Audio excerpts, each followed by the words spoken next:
नमस्कार दोस्तों, स्वागत है आप सभी का हमारे YouTube चैनल सफलता की सीढ़ी में। दोस्तों, ये आज की हमारी जो क्लासेस है, आप सबको पता है हमारा नेट की हम क्लासेस तैयारी करा रहे हैं दोस्तों। तो नेट की इकाई 8 हिंदी नाटक के क्रम को चलते हुए आज हम धर्मवीर भारती का जो अंधा युग नाटक है दोस्तों, उस पर चर्चा करेंगे। बहुत ही महत्वपूर्ण है। 2 बार एग्जाम में प्रश्न दोनों बार आ चुका है दोस्तों। 2019 में दोनों बार प्रश्न आए थे।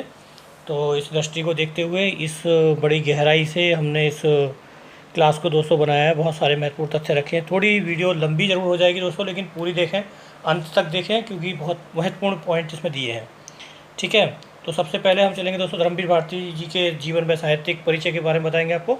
उनका जन्म 24 दिसंबर 1926 में हुआ और मृत्यु 4 सितंबर 1997 मुंबई में हुई थी दोस्तों। जन्म स्थान दोस्तों इनका इलाहाबाद उत्तर प्रदेश है और शिक्षा उन्होंने MA हिंदी से की थी और PhD भी की थी। ठीक है दोस्तों, ये उनका एकेडमिक हो गया दोस्तों। और अब चलते हैं हम उनके बारे में कुछ छोटी छोटी बातें, महत्वपूर्ण बातें उनके जीवन के बारे में जान लेते हैं। उनकी माता का नाम श्रीमती चंदा देवी था, वह पिता का नाम चिरंजीवी लाल था वर्मा था। उन्हें आर्य समाज की चिंतन शैली और तर्क शैली भी प्रभावित करती थी दोस्तों उनको। और इसके अलावा दोस्तों रामायण, महाभारत और श्रीमद् भागवत आदि ग्रंथ जो हैं उनको वह प्रसाद व शरद चंद्र का साहित्य उनको विशेष प्रिय था। ठीक है दोस्तों, तो जो हमारे आदि ग्रंथ है तो उसमें रामायण, महाभारत और श्रीमद् भागवत गीता, और जो हमारे हिंदी साहित्य है उसमें दोस्तों प्रसाद जी और शरद चंद्र साहित्य उनको विशेष प्रिय था। आर्थिक विकास के लिए मार्क्स के सिद्धांत तो उनके लिए आदर्श थे, परंतु मार्क्सवादियों की अधीरता और मताग्रहणता जो थी उन्हें प्रिय नहीं थी, वो अप्रिय थी। ठीक है दोस्तों, तो मार्क्सवाद से वो प्रभावित से भी थे, लेकिन उसकी जो बुराइयां से उससे नहीं थे। ठीक है, और PhD में दोस्तों उन्होंने सिद्ध साहित्य जो है उनका शोध का विषय रहा था जब उन्होंने PhD की थी। और उस शोध साहित्य के विषय जो रहा है उनका सिद्ध साहित्य, उसमें षट्जिया सिद्धांत जो है उससे बहुत प्रभावित थे धर्मवीर भारती जी। ठीक है दोस्तों, आगे और छोटी छोटी बातें मैं आपको बताऊंगा। पश्चिमी साहित्यकारों की अगर बात करें तो वो सीले और ऑस्कर वाइल्ड उन्हें बहुत विशेष प्रिय रहे। और धर्मवीर जी को जो है फूलों से बेहद शौकीन था, बहुत प्यार था। और यही वजह है कि उनके साहित्य में बहुत जगह हमको फूलों से संबंधित बिंब हमको देखने को मिल जाते हैं। ठीक है दोस्तों, और साथ ही साथ उनकी कहानी और उपन्यासों में जो है वो मध्यम वर्गीय समाज के जीवन का यथार्थ चित्रण हुआ है। तो उनकी जो लेखन रुचि है दोस्तों वो ये है कि वो मध्यम वर्गीय समाज को ज़्यादा उन्होंने उभारा है अपने लेखन में। ठीक है दोस्तों, तो दोस्तों ये मेरा नंबर है, आप चाहें तो मुझे संपर्क भी कर सकते हैं। आगे और छोटी छोटी बातें मैं बताता हूँ महत्वपूर्ण। अब चलते हैं दोस्तों उनके प्रमुख जो सम्मान उनको जो मिले दोस्तों उनके बारे में आपको बताते हैं। प्रमुख सम्मान तो 1972 में दोस्तों, सबसे पहले 1972 में राष्ट्र का जो हमारा काफ़ी बड़ा सम्मान है पद्मश्री सम्मान से सम्मानित किया गया धर्मवीर भारती को। 1984 में हल्दीघाटी श्रेष्ठ पत्रकारिता पुरस्कार से नवाजा गया। 1988 में महाराणा मेवाड़ फाउंडेशन का सर्वश्रेष्ठ नाटककार पुरस्कार इनको दिया गया। 1989 में दोस्तों संगीत नाटक अकादमी द्वारा उनको राजेंद्र प्रसाद सम्मान दिया गया और भारत भारती सम्मान से सम्मानित किया गया, जो कि काफ़ी बड़े पुरस्कार है दोस्तों, आप लोगों को पता ही होगा। और 1994 में दोस्तों महाराष्ट्र गौरव कौड़िय न्यास से भी नवाजा गया। ठीक है दोस्तों, और इसके साथ ही उनको फिर व्यास सम्मान जो कि के बिरला फाउंडेशन द्वारा दिया जाता है, वो व्यास सम्मान से भी सम्मानित किया गया। दोस्तों कौन से सन में किया गया था ये मेरे पास नहीं था, तो इसलिए मैंने छोड़ दिया, आप लोग इसे बाद में फिल कर लीजिएगा। ठीक है, और इसके अलावा दोस्तों सूरज का सातवां घोड़ा पर श्याम बेनेगल जी ने फिल्म भी बनाई थी। यानी कि अगर हम फिल्म जब की बात करते हैं तो उनकी सूरज का सातवां जो घोड़ा उपन्यास है दोस्तों, उस पर एक फिल्म बनाई थी जो कि श्याम बेनेगल जी ने बनाई थी, प्रोड्यूसर थे उसके ये। और छोटी छोटी बातें दोस्तों मैं आपको बताऊंगा साथ ही साथ। जैसे अब हम चलते हैं उनके कार्यक्षेत्र या संपादन पर, यानी कि उनका कार्यक्षेत्र कैसा रहा और क्या क्या पत्रिकाओं का संपादन किया, तो वो भी कार्यक्षेत्र के अंतर्गत ही आता है। तो दोस्तों 1948 में संगम संपादक श्री इलाचंद जोशी जी के सहकारी संपादक का कार्यभार संभाला उन्होंने दोस्तों। और हिंदुस्तान अकादमी में अध्यापन कार्य किया 1960 तक, और 2 वर्ष तक दोस्तों ये संगम में अध्यापक रहे इलाचंद जोशी के साथ। और इसके बाद दोस्तों प्रयागराज विश्वविद्यालय में अध्यापन के दौरान भी उन्होंने हिंदी साहित्य कोश के संपादन में भी योगदान दिया था काफ़ी।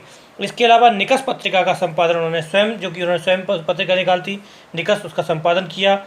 आलोचना का भी उन्होंने कुछ समय तक दोस्तों, आलोचना तो आपको पता है काफ़ी बड़ी पत्रिका दोस्तों, उसका भी संपादन किया उन्होंने। और धर्म युग में जो है, धर्म युग में ये प्रधान संपादक के पद पर ये बम्बई चले गए और वहीं उनका अंत देहांत हो गया। ठीक है दोस्तों, तो ये इनका रहा कार्य क्षेत्र में संपादन। और दोस्तों हमसे आप जुड़ सकते हैं, हमारा व्हाट्सअप ग्रुप है, आप उसमें फ्री ऑफ कॉस्ट ज्वाइन कर सकते हैं। 15 मई तक हमारा फ्री है और उसके बाद भी हम ज्वाइन नहीं कराएंगे, वैसे फ्री ही रहता है, कोई पैसे नहीं लगते हैं। तो एक अच्छा प्लेटफॉर्म हमारे यहाँ मिल जाता है आपको तैयारी के लिए। आगे चलते हैं दोस्तों। अब दोस्तों क्योंकि नाटक हमारे सिलेबस में लगे हुए हैं तो हम उनके और नाटकों के बारे में जानते हैं। जो उनके नाटक और एकांकी हैं वो है जो नदी प्यासी थी, नीली झील और आवाज़ का नीलम, ये दोस्तों उनके अन्य नाटक हैं, एकांकी और नाटक हैं। और उसके बाद जो ये उनका अंधा युग जो हमारे सिलेबस में लगा हुआ है वो एक पद्य नाटक है, ठीक है। और साथ ही साथ छोटी सी बात और इनकी जान लेते हैं, जैसे भाषा और शैली के बारे में जान लेते हैं। तो भाषा इनकी दोस्तों परिमार्जित खड़ी बोली है, मुहावरे, लोकोक्तियाँ, देशज तथा विदेशी भाषाओं के शब्दों का प्रयोग इसमें किया है इन्होंने अपनी काव्य रचनाओं में दोस्तों। और साथ ही साथ शैली की अगर हम बात करें तो उनकी शैली भावात्मक, वर्णात्मक, शब्द चित्रात्मक और आलोचनात्मक व हास्य व्यंग्यात्मक शैली का उन्होंने प्रयोग किया है अपने साहित्य लेखन में। तो दोस्तों ये बात तो रही हमारी धर्मवीर भारती जी के बारे में, जो भी महत्वपूर्ण बातें हैं वो मैं इम्पोर्टेंट बता दी। अब चलते हैं, जो हमारा मूल पाठ है वो है अंधा युग नाटक, उसके बारे में हम आपको चर्चा करते हैं और उसके तत्व निरूपण एक एक आपको डीपली बताएंगे। तो दोस्तों सबसे पहले इसका प्रकाशन 1955 ईस्वी में हुआ था। अंधा युग धर्मवीर भारती द्वारा रचित एक हिंदी काव्य नाटक है और यह एक गीति नाटक, यानी कि अगर हम रूपकों के भेद में अगर इसे जानकारी लें तो ये कौन सा है, ये एक गीति नाट्य है, ठीक है दोस्तों। अब चलते हैं कथानक। तो कथानक क्या है दोस्तों, कथानक कहाँ से लिया है? इसका कथानक दोस्तों महाभारत युद्ध के अंतिम दिन पर आधारित, इसमें युद्ध व उसके बाद की समस्याओं और मानवीय महत्वाकांक्षा को प्रस्तुत किया गया है, ठीक है दोस्तों। तो ये रही इसकी कथानक की बात। और दोस्तों इस कथानक के बारे में, इसका कथानक महाभारत के 18वें दिन से श्री कृष्ण जी की मृत्यु तक के क्षण तक पर आधारित यह नाटक है, ठीक है दोस्तों। तो यानी कि महाभारत का युद्ध जो खत्म हो रहा है उसका अंतिम दिन की संध्या है बेसिकली, वहाँ से लेकर के और मृत्यु जो होती है भगवान प्रभु श्री कृष्ण की, वहाँ तक ये नाटक में दिया गया है दोस्तों। तो और इसके साथ साथ मैं आपको बताऊँगा मंचन के बारे में हम दोस्तों जानकारी ले लेते हैं। मंचन की दृष्टि से बहुत अच्छा ही नाटक है दोस्तों, और कितनी बार मंचन हुआ है और उसके बारे में मैं आपको बताऊंगा। जैसे इब्राहिम अलकाजी, एम के रैना, रतन थियम, अरविंद गौड़, राम गोपाल बजाज व मोहन महिषी जैसे बड़े बड़े दिग्गज भारतीय रंगमंच निर्देशकों ने इनके नाटक का रंगमंच भी किया है, ठीक है दोस्तों। तो ये रही हमारी बात। आगे चलते हैं दोस्तों और छोटी छोटी बातें हम आपको बताएंगे। अब चलते हैं दोस्तों नाटक के पात्रों के बारे में। तो नाटक के पात्रों के बारे में हम ज़्यादा चर्चा नहीं करेंगे, क्योंकि ऐतिहासिक महाभारत के पार्ट हैं, सारे के सारे पात्र आप सबने सुने हैं, तो उनको बताना तो वेस्टेज ऑफ टाइम होगा, इसलिए मैंने बहुत शॉर्ट में बताया है। मैं आपको बता देता हूँ पुरुष पात्र जो कि इस प्रकार हैं। अश्वत्थामा जो कि मेन नायक है दोस्तों इसमें, अश्वत्थामा, और धृष्टराज, कृतवर्मा, संजय, वृद्धयाचक। इसमें वृद्धयाचक का थोड़ा सा आपको याद रखना पड़ेगा, थोड़ा जो एक्स्ट्रा है। पात्र विदुर, युधिष्ठिर, कृपाचार्य, युजुत्सु। एक और जो पार्ट है दोस्तों वो है युजुत्सु, इसको भी आप थोड़ा ध्यान से डीपली पढ़ेंगे क्योंकि क्वेश्चन इस पर ज़्यादा बन के आते हैं। गूंगा, बेकारी, व्यास, बलराम, प्रहरी व प्रहरी 2 हैं दोस्तों, 1 और 2। तो ये दोस्तों ये तो हुए पात्र हमारे इसके, और कृष्ण जी तो इसके मेन पात्र हैं, नायक हैं।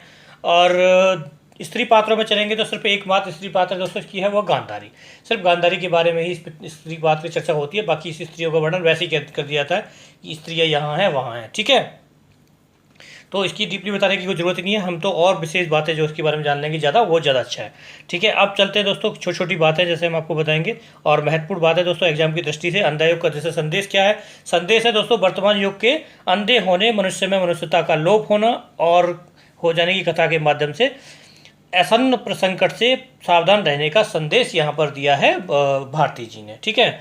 अब चलते हैं दोस्तों नाटक की समस्या। नाटक की समस्या पर अगर हम चलते हैं तो द्वितीय विश्व युद्ध के जो भयंकर विनाश के उपरांत आम आदमी में व्याप्त कुंठा, भय, संशय, सामूहिक मृत्यु, भय, निराशा, निरर्थकता आदि जैसी समस्याएं जो उत्पन्न हुई थी दोस्तों उस आधार पर इस समस्या को दर्शाने के लिए ही इस नाटक का लेखन किया है भारती जी ने, जो कि बहुत ही महत्वपूर्ण और बहुत ही महत्वपूर्ण इंपॉर्टेंट पॉइंट है दोस्तों, आप लोग समझ गए होंगे। तो ये हम कह सकते हैं द्वितीय विश्व युद्ध की भयंकर विनाश की लीला को दिखाया है यहाँ पर हमारे ऐतिहासिक नाटक के माध्यम से। कितना बेजोड़ उन्होंने मेल किया है दोस्तों, आधुनिकता और ऐतिहासिकता का समन्वय किया है यहाँ पर भारती जी ने, ठीक है दोस्तों।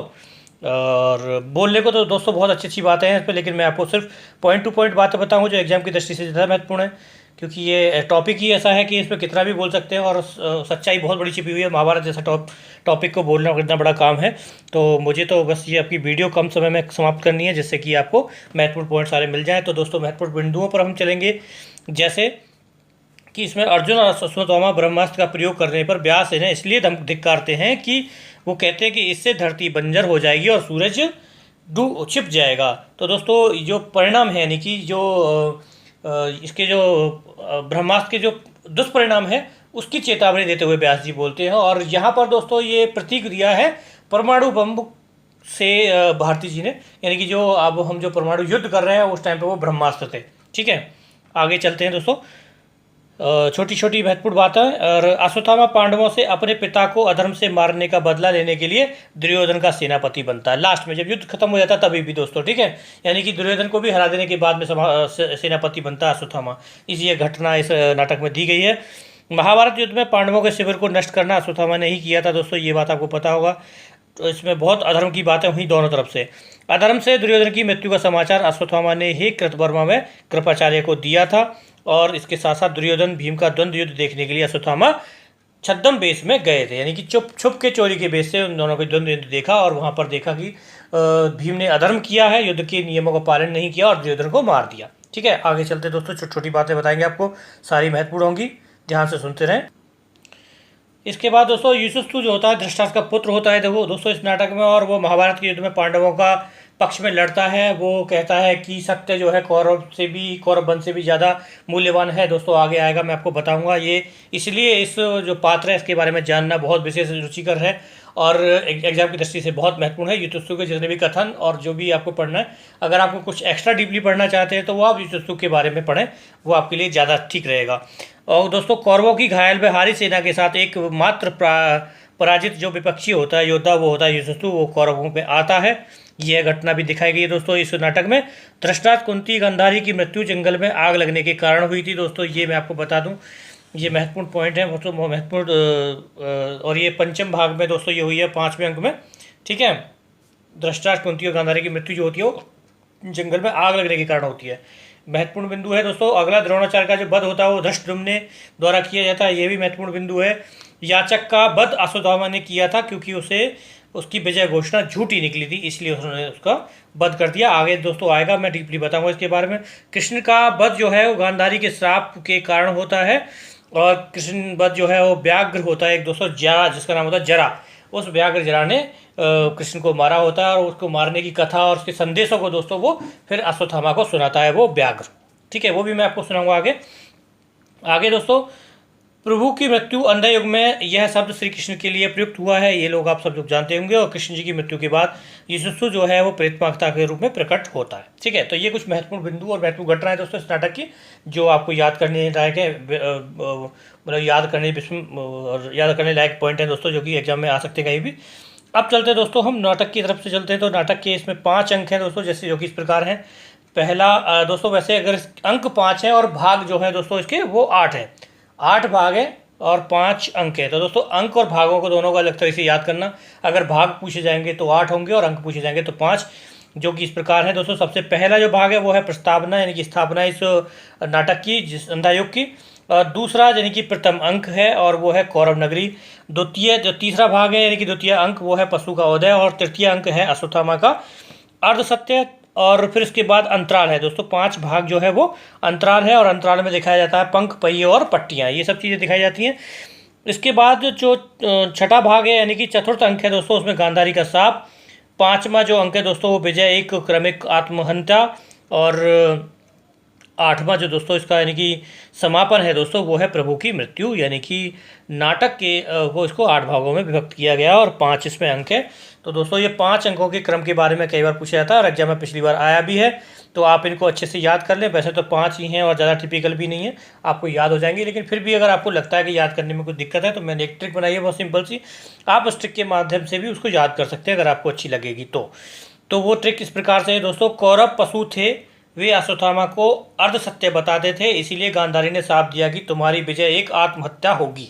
ठीक है, तो अब आप लोग, मैंने जो येलो मार्कर रखा है आप मैच कर लीजिएगा। ठीक है, आगे चलते हैं दोस्तों वीडियो की लेंथ बढ़ जाने की वजह से मैं इसे यहीं समाप्त कर रहा हूं। तो दोस्तों ये मेरा भाग 1 है और बचा कुचा दोस्तों आपको भाग 2 में मिल जाएगा, जो कि मैं अभी साथ ही उसे इसके पीछे ही अपलोड कर दूंगा। धन्यवाद दोस्तों।